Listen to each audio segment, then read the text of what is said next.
1955 সালের 18ই এপ্রিল সবার অলক্ষ্যে ঘটে গেল এক অবিশ্বাস্য চুরি। এই চুরি কোনো সোনাদানা বা টাকা পয়সা নয়, বরং বলা যায় তার থেকেও অনেক অনেক বেশি দামি। চুরি যাওয়া জিনিসটি ছিল একটি মানুষের মস্তিষ্ক। হ্যাঁ, সেই মস্তিষ্কটি আবার যে সে কারণ নয়, স্বয়ং অ্যালবার্ট আইনস্টাইনের। 1955 সালের 15ই এপ্রিল আইনস্টাইন অভ্যন্তরীণ রক্তক্ষরণের জন্য নিউ জার্সির প্রিন্সটন হাসপাতালে ভর্তি হন।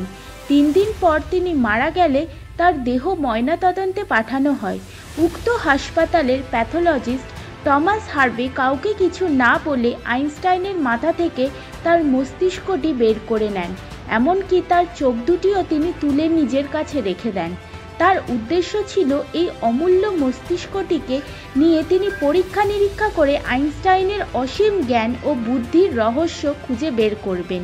নিউ জার্সির ট্রেন্টনে একটি ক্রিমেটোরিয়ামে যখন তার শেষ কৃত্য সম্পন্ন হচ্ছে, তখনও পর্যন্ত আইনস্টাইনের আত্মীয় স্বজনেরা জানতেনই না যে তার মৃতদেহের মাথা পুরোপুরি ফাঁকা।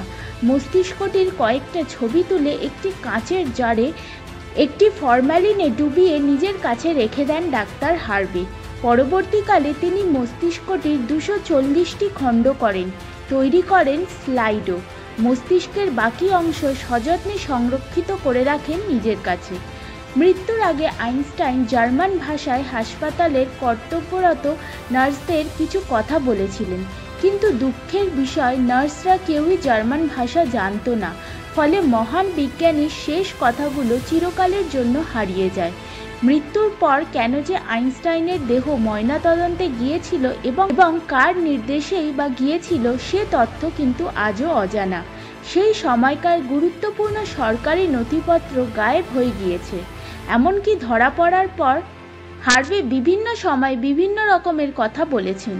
কখনো তিনি দোষ চাপিয়েছেন আইনস্টাইনের ব্যক্তিগত চিকিৎসক হ্যারি জিমারম্যানের উপর।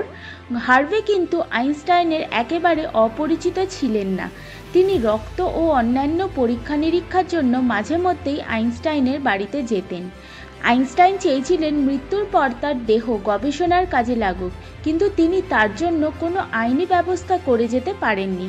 তার মৃত্যুর প্রায় 23 বছর পর একদিন স্টিফেন লেভি নামক এক সাংবাদিক সাক্ষাৎকার নিতে তার হার্ভের বাড়িতে যান।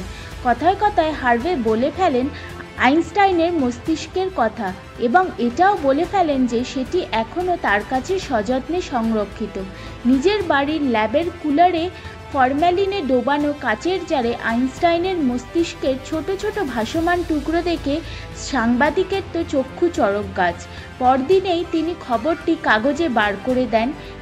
দ্য নিউ জার্সি ম্যানথলিতে খবরটি বেরানোর পরে চারিদিক তোলপাড় হয়ে যায়, রাতারাতি বিখ্যাত হয়ে যান লেভি। তবে এই গুরুতর অপরাধ করেও হার্ভে কিন্তু মুক্তি পেয়ে গিয়েছিলেন। বিজ্ঞানের গবেষণায় আর এক বিজ্ঞানীর মস্তিষ্ক ব্যবহার করা হবে, এই যুক্তিতে আইনস্টাইনের বড় ছেলে হান্স আলবার্ট হার্ভেকে ক্ষমা করে দিয়েছিলেন। তবে এত বছর নিজের কাছে মস্তিষ্কটি রেখেও হার্ভে কিন্তু কোনো রকম গবেষণা করে উঠতে পারেননি, বরং তিনি স্লাইডগুলি বাক্সবন্দি করে বিভিন্ন সময় নানা দেশের বিজ্ঞানীদের কাছে পাঠিয়েছিলেন গবেষণার জন্য। আইনস্টাইনের চোখ দুটি তিনি চোখের ডাক্তার হেনরি আব্রামসের কাছে হস্তান্তর করেন। আইন তাকে মুক্তি দিলেও চুরির কলঙ্ক জীবনের শেষ দিন পর্যন্ত বয়ে বেড়াতে হয়েছে তাকে। চাকরি নেই, সংসারে অশান্তিতে হার্ভে ভুগেছে সারা জীবন ধরে। জীবনের শেষ প্রান্তে গিয়ে সংসার টানতে তিনি একটি কারখানায় শ্রমিকের কাজ করেছিলেন। বর্তমানে ফিলাডেলফিয়ার মার্ডার মিউজিয়ামে আইনস্টাইনের মস্তিষ্কের 43টি স্লাইড সংরক্ষিত রয়েছে। নিউ জার্সির national museum of health and medicine মিউজিয়ামে হার্ভের তোলা আইনস্টাইনের অখণ্ড মস্তিষ্কের ছবিগুলিও রাখা রয়েছে। তবে আজকের এই ভিডিওটি এখানেই শেষ করছি। খুব তাড়াতাড়ি নিয়ে হাজির হব আরও একটি ইনফরমেটিভ ভিডিও। জানার জন্য চ্যানেলটিকে সাবস্ক্রাইব করে নিন। দেখা হবে আবার পরের একটি ভিডিওতে।